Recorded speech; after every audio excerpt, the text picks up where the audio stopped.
Hello everyone. Welcome to Inertia classes. আজি বিজ্ঞানৰ একদম প্ৰথম চেপ্টাৰটোৰ অলপ মানে ইন্ট্ৰোডাকশন দিয়া হ'ব। এইটো চেপ্টাৰ আৰম্ভ কৰাৰ আগতে আমাৰ যি মানে পাৰমাণৱিক ক্ৰমাংক অনুসৰি প্ৰথম 20টা মৌলৰ নাম মনত ৰাখিব লাগিব, মানে তাৰ বিষয়ে জানিব লাগিব, যেনে তাৰ চিহ্ন বা তাৰ পৰমাণু ক্ৰমাংক বা ইলেক্ট্ৰনীয় বিন্যাস আৰু যোজ্যতা। এইকেইটা মানে ইম্পৰ্টেণ্ট বস্তু। এতিয়া প্ৰথম 20টা মৌলৰ এইকেইটা বস্তু বুজি ল'ম।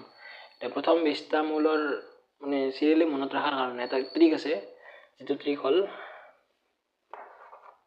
হা হি লি বে বো কা না ও লো নি সো মে এ সি ও সা লো আ ও কে। মানে কি হাইলি বেবুকা নাওফ্লো নিচমে এচিফো সাকলো আপকে।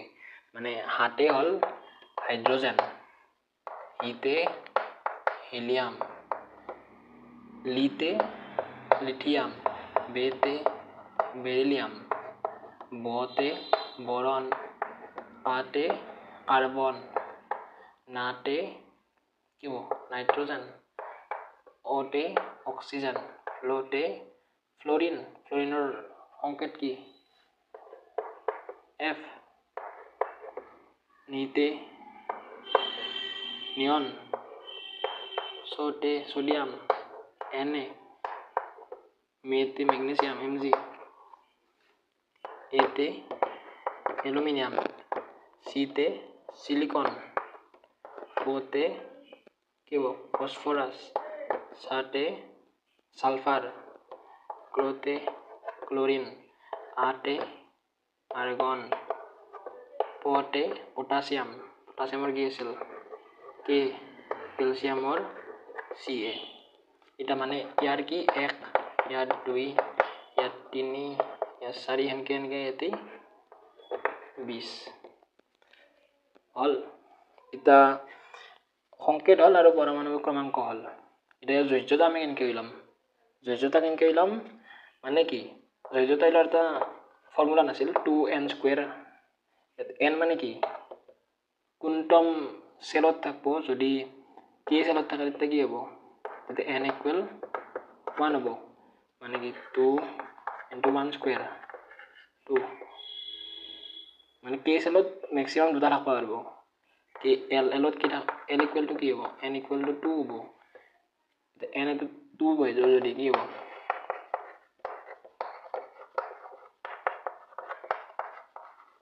মানে কি কে সেলত ম্যাক্সিমাম 8টা দুটা রাখবা পারবো, এল সেলত 8টা রাখবা পারবো। হেনকে মানে 3 4 এনকে বহি থাকোতে হ'ব। এটা চাবা এটা আছে, গতিকে ইয়াৰ ইলেক্ট্ৰনৰ বিন্যাস কি হ'ব 1 হ'ব। দুটা আছে কি হ'ব 2 হ'ব। মানে ম্যাক্সিমাম দুটা কলে থাকবা পারবো কে সেলত। ইয়াত 3 আছে না, 3 আমি কেনকে লিখিম 2, 1। মানে কি কে সেলত ম্যাক্সিমাম দুটা থাকবা পারবো, ইয়াত কি 8টা রাখবা পারবো। গতিকে যেহেতু 3টাই আছে, প্রথমতে দুটা নেক্সট এটা, এটা ইয়ার কেমন 4 4 কেনকে লিখিম 2, 2। ইয়ার কেমন 5 কেনকে লিখিম 2, 3 5 হল টোটাল। ইয়ার কিমান 6 6 হলে কি 2, 4। এনেকে এনেকে নিয়নৰ কিমান 10 10 কি হ'ব 2, 8। এটা এটি কে সেল, এটি এল সেল, হয় না নহয়। এটা সম্পূৰ্ণ হল মানে অক্টেট স্টেটটো মানে একসেপ্ট মানে পালাক।